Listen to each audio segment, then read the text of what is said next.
இன்றைய தியானம். பிதாக்களுடைய இருதயங்களை பிள்ளைகளிடத்திற்கும் கீழ்ப்படியாதவர்களை நீதிமான்களுடைய ஞானத்திற்கும் திருப்பி உத்தமமான ஜனத்தை கர்த்தருக்கு ஆயத்தப்படுத்தும்படியாக அவன் எலியாவின் ஆவியும் பலமும் உடையவனாய் அவருக்கு முன்னே நடப்பான் என்றான். லூக்கா 1:17. ஆண்டவரும் இரட்சகருமாகிய இயேசு கிறிஸ்துவின் நாமத்தினாலே இந்த கால வேளையில் இன்றைய தியான நிகழ்ச்சியின் வாயிலாக உங்கள் ஒவ்வொருவரையும் சந்திப்பதில் நான் கிறிஸ்துவுக்குள் மிக்க மகிழ்ச்சி அடைகிறேன். பிரியமானவர்களே, ஆண்டவராகிய இயேசு கிறிஸ்துவின் முதல் வருகைக்கு முன்பதாக ஜனங்களை ஆயத்தப்படுத்தும்படிக்கு தேவனாகிய கர்த்தர் யோவான் ஸ்நானகனை வழியை ஆயத்தப்படுத்துவதற்காக அனுப்பினார். சகரியா தீர்க்க தரிசனமாக இந்த வார்த்தைகளை கூறுகிறார்.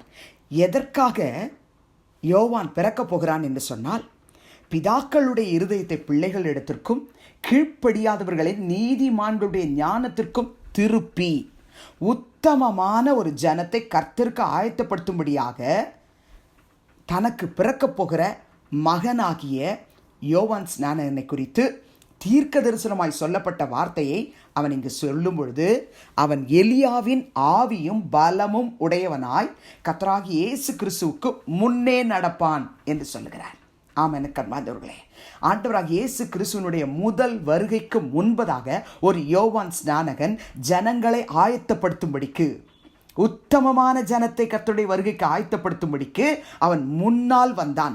வனாந்திரத்தில் கூப்பிடுகிறவனுடைய சத்தம் என்று சொல்லி ஏசாயா சொல்லுகிறார். அவர் பூமிக்கு வருவதற்கு முன்பதாக வழியை ஆயத்தம் பண்ணுவதற்கு ஒரு யோவான் ஸ்நானகன் வந்தான். இன்றைக்கு இந்த வார்த்தையை தியானிக்கிற எனக்கன்பான சகோதரனை சகோதரியே, 2ஆம் வருகைக்கு நாம் காத்து கொண்டிருக்கிறோம். ஆண்டவராகிய இயேசு கிறிஸ்து வருவதற்காக நீங்கள் காத்துக்கிட்டு இருக்கிறது உண்மைன்னு சொன்னால், யோவான் ஸ்நானகன் செய்த பணியை நீங்களும் நானும் செய்யணும்னு கர்த்தர் விரும்புகிறார். உத்தமமான ஒரு ஜனத்தை கர்த்தருடைய வருகைக்குன்னு ஆயத்தப்படுத்தணும். அதுக்கு ஒரே வழி, நீங்களும் நானும் யோவான் ஸ்நானகனை போல நமக்கு கிடைக்கிற சந்தர்ப்பத்தில் இயேசு கிறிஸ்துவை குறித்து நம்ம சொல்லியே ஆகணும். பிரியமானவர்களே, லூக்கா 1:16 அவன் இஸ்ரவேல் சந்ததியாரில் அநேகரை அவர்கள் தேவனாகிய கர்த்தரிடத்துக்கு திருப்புவான் என்று சொல்லி. பிரியமானவர்களே, நமக்கு பின்னால் ஒரு கூட்டத்தை நம்ம சேர்த்துக்க கூடாது.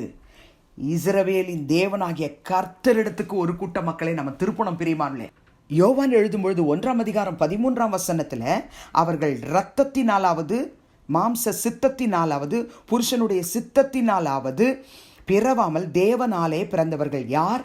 கர்த்தராகிய இயேசு கிறிஸ்துவின் நாமத்தின் மேல் விசுவாசம் உள்ளவர்களாய் அவரை ஏற்றுக்கொண்டவர்கள் எத்தனை பேர்களோ அத்தனை பேர்களும் தேவனுடைய பிள்ளைகளாகும்படி அவளுக்கு அதிகாரம் கொடுத்தார் என்று சொல்லிவிட்டு யோவான் எழுதுகிறார், அவர்கள்தான் தேவனுடைய பிள்ளைகள் என்று சொல்லப்படுகிற அதிகாரம் பெற்ற பிள்ளைகள் தான் இரத்தத்தினாலாவது மாம்ச சித்தத்தினாலாவது புருஷனுடைய சித்தத்தினாலாவது பிறவாமல் தேவனாலே பிறந்தவர்கள் என்று சொல்லுகிறார்.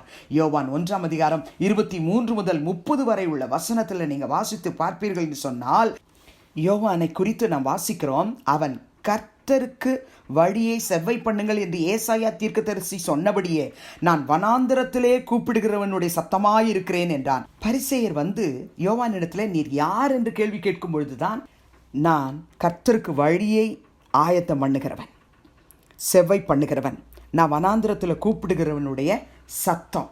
அது மட்டும் இல்லை, நான் ஜலத்தினால உங்களுக்கெல்லாம் ஞானஸ்நானம் கொடுக்கிறேன். நீங்கள் அறியாதிருக்கிற ஒருவர் உங்கள் நடுவிலே இப்பொழுது நிற்கிறார். அவர் மேன்மை உள்ளவர். அவருடைய பாதரட்சையின் வாரை அவிழ்க்கிறதுக்கு நான் பாத்திரன் அல்ல. அவர்தான் உலகத்தின் பாவத்தை சுமந்து தீர்க்கிற தேவ ஆட்டுக்குட்டி என்று கூறிவிட்டார். தன்னிடத்தில் ஞானஸ்நானம் பெற வந்த பரிசேயர், சதுசேயர், வேதபாரகர் எல்லாருக்கும் சத்தியத்தை சத்தியமா எடுத்து சொல்றார். பிரியமானவர்களே, மத்தேயு எழுதினதான சுவிசேஷம் 3ஆம் அதிகாரம் 7 முதல் 12 வரைக்கும் உள்ள வசனத்தை வாசிங்கன்னு சொன்னா, யோவான் ஸ்நானகனுடைய பிரசங்கம் எவ்வளோ கடுமையான ஒரு பிரசங்கம்.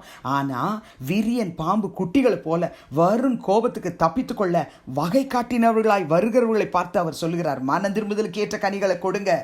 நீங்கள் இப்பொழுதே மனம் திரும்பாவிட்டால் வெட்டுண்டு அக்கினியில் போடப்படக்கூடிய ஒரு சூழ்நிலை வரும் அப்படின்னு சொல்லி பிரசங்கம் பண்ணிட்டார்.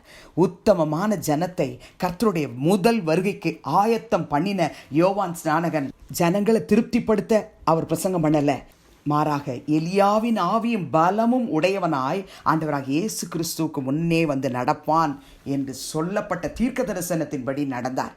கர்த்தராகிய இயேசு கிறிஸ்து 2ஆம் வருகையிலே நம்மை சந்திக்க வரப்போகிறார். அதுக்கு முன்னால் நீங்களும் நானும் இயேசுவை அறியாத மக்களுக்கு இயேசுவின் நாமத்தை எடுத்து சொல்லவும், உத்தமமான ஜனத்தை அவருடைய வருகைக்கென்று ஆயத்தப்படுத்தவும் நமக்கும் கர்த்தர் அப்படிப்பட்ட ஒரு வைராக்கியமுள்ள ஆவியை, பரிசுத்த ஆவியானுடைய பலத்தை கொடுக்கும்படிக்கு ஜெபிக்கலாமா? அன்பின் பிதாவே, இயேசு கிறிஸ்துவின் நாமத்தில் உடைய சமூகத்துக்கு நாங்கள் வருகிறோம். நாங்கள் தேவனாகிய கர்த்தரிடத்துக்கு ஒரு கூட்ட மக்களை திருப்ப வேண்டும் அப்பா. தயவு செய்து கர்த்தாவே, அந்த பரிசுத்த ஆவியானுடைய அபிஷேகத்தை யோவான் ஸ்நானகனுக்கு கொடுத்தீரே, எங்களுக்கும் தாரும் ஆண்டவரே. உம்மை அறியாத ஜனங்களுக்கு உம்மை பற்றி சொல்லவும், பாவத்திலே வாழ்கிறவர்களை உம் பக்கமாய் நாங்கள் வழி நடத்தவும், எல்லாவற்றை காட்டிலும் கர்த்தாவே, உம்முடைய வருகையில எடுத்துக்கொள்ளப்பட வேண்டுமானால் அவர்கள் என்ன செய்ய வேண்டும் என்பதை சத்தியத்தை சத்தியமாய் போதிக்கவும், விசேஷித்த ஞானமுள்ள ஆவியையும் பரிசுத்த ஆவியானுடைய வாக்கு வல்லமையும் நிறைவாக தந்து வழிநடத்த வேண்டுமாய் செபிக்கிறோம். விண்ணப்பத்தை கேட்டு அப்படியே கொடுத்து விட்டதற்காய் ஸ்தோத்திரம். துதிகன மகிமையை உமக்கு செலுத்துகிறோம். இயேசுவின் மூலம் வேண்டுகிறோம் பிதாவே, ஆமென். கிறிஸ்துவுக்குள் பிரியமானவர்களே, இந்த நாளிலே கர்த்தர் உங்களோடு கூட இருப்பாராக, உங்களை ஆசீர்வதிப்பாராக, உங்களை நடத்துவாராக. ஆமென்.